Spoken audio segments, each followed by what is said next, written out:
갈라디아 32장 26절에서 35절 말씀, 저와 성도님들이 한 절씩 교독하고 마지막 절을 합독하도록 하겠습니다. 제가 먼저 읽겠습니다. 그때에 여호와의 말씀이 예레미야에게 임하여 이르시되, 나는 여호와여 모든 육체의 하나님이라. 내게 할 수 없는 일이 있겠느냐. 그러므로 여호와께서 이와 같이 말씀하시니라. 보라, 내가 이 성을 갈대아인의 손과 바벨론의 느부갓네살 왕의 손에 넘길 것인즉 그가 차지할 것이라. 이 성을 치는 갈대아인이 와서 이 성읍에 불을 놓아 성과 집 곧 그 지붕에서 바알에게 분향하며 다른 신들에게 전제를 드려 나를 경노하게 한 집들을 사르리니, 이는 이스라엘 자손과 유다 자손이 예로부터 내 눈 앞에 악을 행하였을 뿐이라. 이스라엘 자손은 그의 손으로 만든 것을 가지고 나를 경노하게 한 것뿐이니라. 여호와의 말씀이니라. 이 성이 건설된 날부터 오늘까지 나의 노여움과 분을 일으킴으로 내가 내 앞에서 그것을 옮기려 하노니, 이는 이스라엘 자손과 유다 자손이 모든 악을 행하여 내 노여움을 일으켰음이라. 그들과 그들의 왕들과 그의 고관들과 그의 제사장들과 그의 선지자들과 유다 사람들과 예루살렘 주민들이 다 그러하였느니라. 그들이 등을 내게서 돌리고 얼굴을 내게로 향하지 아니하며 내가 그들을 가르치되 끊임없이 가르쳤는데도 그들이 교훈을 듣지 아니하며 받지 아니하고, 내 이름으로 일컫는 집에 자기들의 가증한 물건들을 세워서 그 집을 더럽게 하며 흰놈의 아들의 골짜기에 바알의 신당들을 건축하였으며 자기들의 아들들과 딸들을 몰래 앞으로 지나가게 하였느니라. 그들이 이런 가증한 일을 행하여 유다로 범죄하게 한 것은 내가 명령한 것도 아니요 내 마음에 둔 것도 아니니라. 아멘. 네, 오늘 말씀은 그때에라는 말로 시작됩니다. 여기서 그때에는 예레미야가 하나님께 기도했을 때를 의미합니다. 예레미야가 기도했던 그때에 하나님은 오늘 우리가 읽은 말씀으로 예레미야의 기도에 응답하고 계신 것입니다. 이것만으로도 충분히 은혜롭습니다. 그런데 지금 예레미야의 상황을 알게 될 때 오늘 우리는 이 말씀을 통해 하나님이 얼마나 인격적인 분이신지를 보게 됩니다. 지금 예레미야는 유다 왕에 의해 갇혀 있는 상황입니다. 또 예레미야가 갇힌 그 예루살렘의 성은 바벨론 군대에게 에워싸여 있는 상황입니다. 그러니까 적군도 아군도 모두 예레미야의 편이 아닙니다. 예레미야를 지금 둘러싸고 있는 것이죠. 이런 첩첩산중에 둘러싸여 있는 예레미야와 하나님 지금 대화를 나누고 계신 것입니다. 여기 한 가지를 더 붙여야 될 것 같습니다.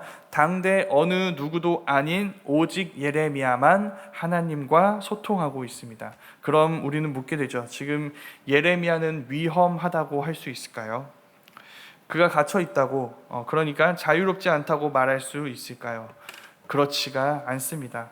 세상 모든 위험 한복판에 지금 예레미야가 있는 것 같지만 그 가운데 그 모든 위험보다 크신 하나님이 그의 안전이 되어주고 계십니다. 그래서 예레미야는 지금 아군에 둘러싸여 있고 적군에 둘러싸여 있는 이 예레미야는 지금 세상 누구보다 안전한 상황입니다. 그것이 우리에게 위로를 줍니다. 지금 우리 가운데 하나님이 함께하고 계신가요? 그렇다면 우리는 함부로 우리의 상황을 위험하다고 말할 수 없습니다. 오늘 말씀은 위험한 건 지금 예레미야가 아니라 예레미야를 가둘 정도로 철저하게 하나님을 거부하는 유다 백성이라고 말하고 있기 때문입니다. 예레미야의 기도 첫 마디에서 또 하나님의 응답 첫 마디에 동일하게 등장하는 말이 동일하게 하나님은 이런 분으로 등장합니다. 하나님은 이렇게 자기를 소개하십니다. 나는 여호와라. 여호와는 이스라엘의 하나님을 가리키는 이름입니다. 이스라엘의 하나님 여호와이십니다. 그리고 하나님은 못하시는 것이 없으신 전능자이십니다. 그러니까 내가 하지 못할 일이 있겠느냐라고 하나님은 말씀하시며 오늘 말씀을 이야기하고 계신 것이죠. 이스라엘의 하나님입니다. 전능자이십니다. 이 전능하신 하나님 여호와와 예레미야가 나누는 대화의 주제는 유다 백성의 미래입니다. 그 미래가 매우 암울합니다. 여호와라는 이 하나님의 이름 안에는 이스라엘의 구원자라는 의미가 담겨 있습니다. 하나님은 이 이름을 모세에게 가르쳐 주시며 모세와 함께 애굽의 노예 생활을 하고 있는 자기 백성을 구원하러 애굽으로 향하셨고 정말 구원하셨습니다. 그래서 이스라엘 백성들이 여호와라는 이름을 부를 때 그들의 머릿속에는 어떤 그림이 떠올릴까요? 우리를 애워싸고 위협하고 있는 외부의 적으로부터 우리를 구원하시는 하나님, 그 하나님에 대한 구원의 이 기대감에 가득 차게 되는 것입니다.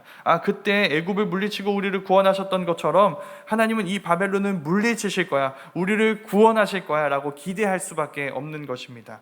그런데 여호와 하나님은 지금 유다의 대적인 바벨론과 싸우겠다고 말씀하지 않으십니다. 충격적이게도 하나님은 나는 여호와다, 내게 불가능이 없다 라는 자기 소개 이후에 바벨론이 아니라 유다 백성에게 심판을 선언하고 계신 것이죠. 이렇게 밝히고 시작하셨습니다. 나 여호와다, 전능한 자다, 이렇게 밝히고 난 다음에 심판을 선언하셨으니 지금 이렇게 일어나게 될 유다의 멸망과 이 심판은 하나님이 무능하시기 때문에 일어나는 일은 아닙니다. 오히려 정반대로 여호와 하나님이 전능하셔서 하나님은 지금 유다의 심판을 선언하고 계신 것입니다. 전능하신 하나님 여호와께서 예루살렘 성을 바벨론 왕에게 넘기실 것입니다. 그 바벨론 사람들이 이 예루살렘 성에 불을 놓아서 완전히 이 성을 불태워버릴 것입니다. 매우 충격적인 선언입니다. 우리가 여호와라고 부르는 하나님이 유다 백성이 아니라 바벨론의 손을 들어주고 계십니다. 우리 쪽이 아니라 우리 적진에 계시겠다고 말씀하십니다. 여호와 하나님이, 전능하신 하나님이, 그렇게 하지 않을 이유가 있고 그렇게 하지 않을 능력이 있는 하나님이 굳이 이렇게 하겠다고 선언하고 계신 것입니다. 자연스럽게 우리는 어떻게 말하게 될까요? 도대체 왜? 라고 묻게 되는 것입니다. 그런데 이 도대체 왜? 라는 질문을 하기도 전에 우리는 그 이유에 대해서 보게 됩니다. 하나님이 불태우시겠다고 말씀하신 이 예루살렘 성은 지금 다른 신들에게, 다른 우상들에게 제사를 드리는 집으로 가득 차 있습니다. 지금 분단되어 있는 남유다와 북이스라엘 모두가 다 그렇게 하고 있습니다. 그들은 예로부터, 구체적으로 말한다면 예루살렘 성이 건설된 날부터 지금까지 제사장, 선지자, 일반 백성 할 것 없이 지속적으로 모든 이들이 일부러 하나님을 대적하지 못해 안달이라도 난 것처럼 의도적으로 지속적으로 열심을 다해 하나님을 거부해 왔습니다.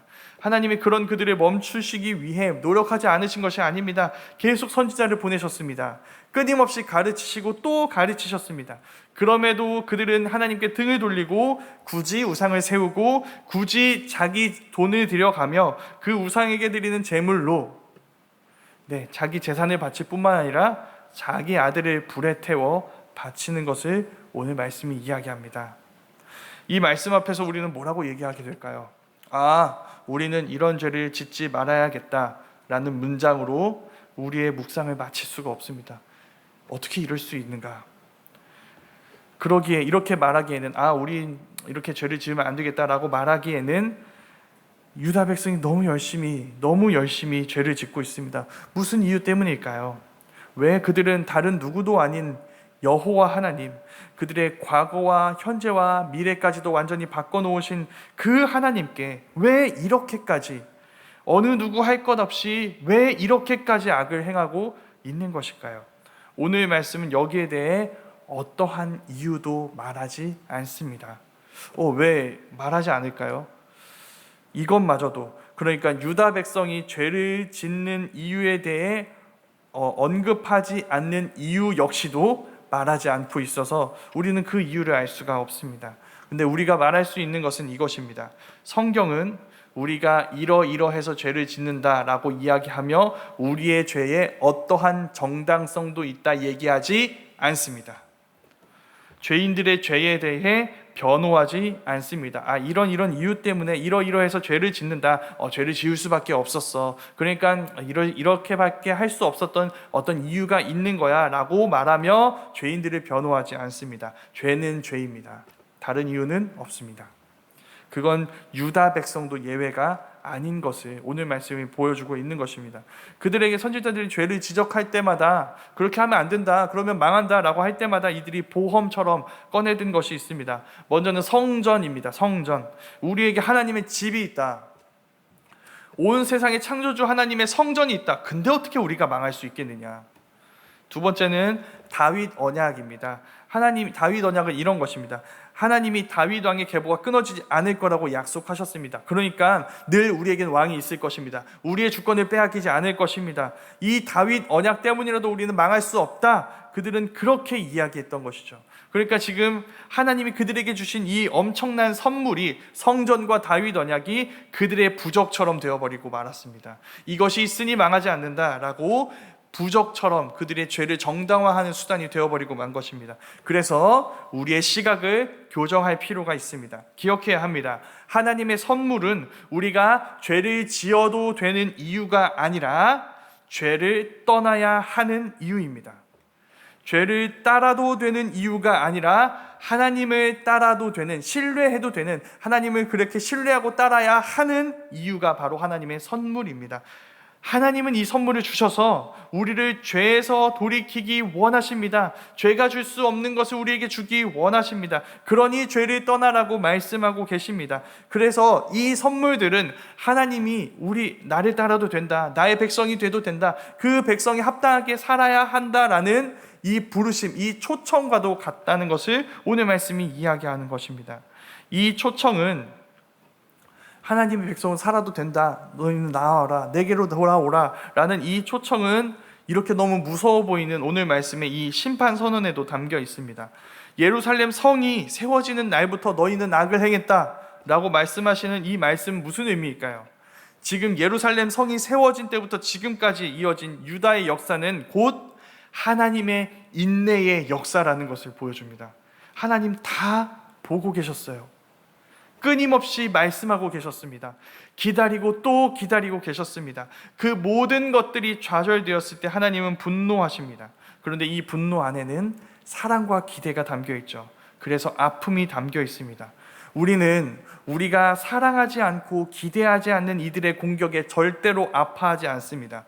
이렇게 말해보죠. 신천지 교주 이만희 씨가 저에게 1시간 분량의 욕을 퍼붓습니다. 제가 눈 하나 깜짝할까요? 성도님들 마음이 아프시겠어요? 신천지 교주 이만희 씨가 성도님들이 욕하실 때 조금이라도 어떠한 자극도 우리는 받지 않습니다. 전혀 상관하지 않는 것이죠. 우리가 사랑하지 않고 기대하지 않는 대상이 우리에게 욕을 할 때 우리는 움직이지 않습니다. 그런데 만약에 우리의 남편과 아내, 내 자녀들의 사소할지 모르는 한마디는 우리에게 어떤 영향을 미칠까요? 그것은 하루 종일 몇 주, 몇 달까지도 치료되지 않는 너무나 아픈 상처를 남길 수 있습니다. 우리가 사랑하는 대상이기 때문이죠. 우리가 기대하는 대상이기 때문입니다. 하나님에게 우리가 그렇습니다. 우리의 죄는 하나님을 고통스럽게 합니다. 하나님이 우리를 사랑하시기 때문이죠. 하나님은 유다를 심판하시는 이유, 이 심판이 부당한 게 아니라 정당하다는 이유를 하나하나 다 설명하십니다. 미워해서 심판하는 게 아닙니다. 사랑하지만 심판하실 수밖에 없는 것이죠. 하나님은 하나님이시기를 포기하실 수 없습니다. 신실하신 분이시기에, 정의로우시기에 하나님은 죄를 심판하셔야 합니다. 그리고 동시에 하나님은 그로 인해 매우 괴로워하십니다. 하나님은 하나님의 심판의 대상이기를 선택한 자기 백성을 포기하실 수 없기 때문이죠. 그 결과가 바로 이 심판인 것입니다. 하나님은 그들을 철저하게 심판하셔서 그들 가운데 있는 가증함과 우상 숭배를 제거하십니다. 왜냐하면 그래야 그들이 살기 때문이죠. 그들이 죽는 길 외에 사는 길이 없습니다. 그래서 주님이 십자가에 달리신 것이죠.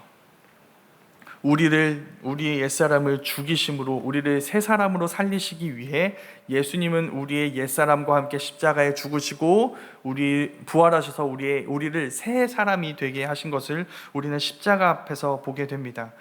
예수님이 유다 백성의 심판을 당하시고 그들의 부활을 성취하셔서 우리도 이들과 같이 예수님과 연합하여 죽음을 당하고 예수님과 함께 부활을 기대하고 소망할 수 있는 자들이 된 것입니다. 그 십자가 앞에 서라고 오늘 말씀 이야기합니다. 그 십자가를 기억하며 오늘도 우리 모두가 우리의 죄와 정욕과 그 모든 것을 따르던 옛사람을 십자가에 못 박았으면 좋겠습니다. 나는 날마다 죽노라 고백했던 바울의 고백이 오늘 우리의 고백이 되었으면 좋겠습니다. 그 죽음을 통해 우리에게 진정한 생명을 주시는, 이 부활을 주시는 주님의 은혜로 인하여 오늘도 나를 주 안에서 부활한 자로 여기며 부활을 향해 나아가고 있는 자로 여기며 유다의 길이 아니라 주님의 길을 따라가며 주와 함께 나아갈 수 있는, 주와 함께 살아갈 수 있는 우리 모두가 될 수 있기를 간절히 소망합니다.